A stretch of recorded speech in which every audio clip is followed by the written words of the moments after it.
Hello guys, আসসালামু আলাইকুম। তো আমার একটা হাঁস কুচ্ছে পড়ে গেছে, তো তার জন্যই ওকে ডিমে বসাতে হবে, তার জন্যই আমি ব্যবস্থা করছি। তো আপাতত ডিমগুলো আমি এখন তুলে নিচ্ছি একটা কড়াইয়ের মধ্যে, তারপরে আমি এগুলো আস্তে আস্তে সব দিব। তো কুচ্ছে পড়েছে, তো ডিমগুলোকে তুলে নিচ্ছি, সব এক এক করে তুলে নিচ্ছি, আস্তে আস্তে করে তুলে নিচ্ছি। মানে এগুলো বেশি চাপাচাপি করা করা যাবে না, তার জন্য এগুলো আস্তে আস্তে ডিমগুলো তুলতে হবে।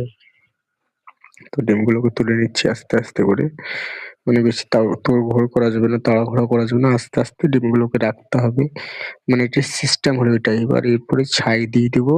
মানে ছাই দিলে কি হবে, ডিমটা গড়তে সুবিধা হবে। ডিমটা হিট করতে পারবে হাঁসগুলোনে, তাহলে জিনিসটা খুব তাড়াতাড়ি হয়ে যাবে সহজে। দেখতে পাচ্ছেন ছাইটা দিয়ে দিলাম। ছাইটা দেওয়ার পরে এবার ভালো করে মানে জায়গাটাকে রেডি করে নেবো। দিয়ে ওর মধ্যে ডিমগুলোকে আস্তে আস্তে ভালো করে জায়গাটাকে করে দেবো। ডিমগুলো যেন রাখতে যেন সুবিধা হয়, ডিমগুলো যেন না গড়ে যায় সেইরকম ব্যবস্থা করে দিচ্ছি। মানে কোনো দিকে যেন অসুবিধা না হয় সেরকম ভাবে ওটাকে রাখতে হবে।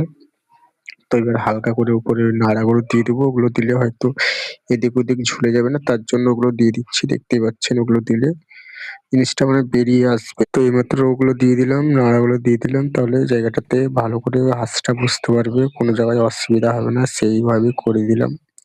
মানে কোনো দিকে কিছু অসুবিধা হবে না। তো এবারে এক এক করে আবার বসিয়ে দিচ্ছি। দেখতেই পাচ্ছেন ডিমগুলোকে আবার আস্তে আস্তে বসিয়ে দিচ্ছি। আমি টোটালি ডিম দিলাম ৬ টা, ৮ টা, ৮ টা, ১০ টা, ১২ টা, মানে ১৪ টা ডিম দিলাম।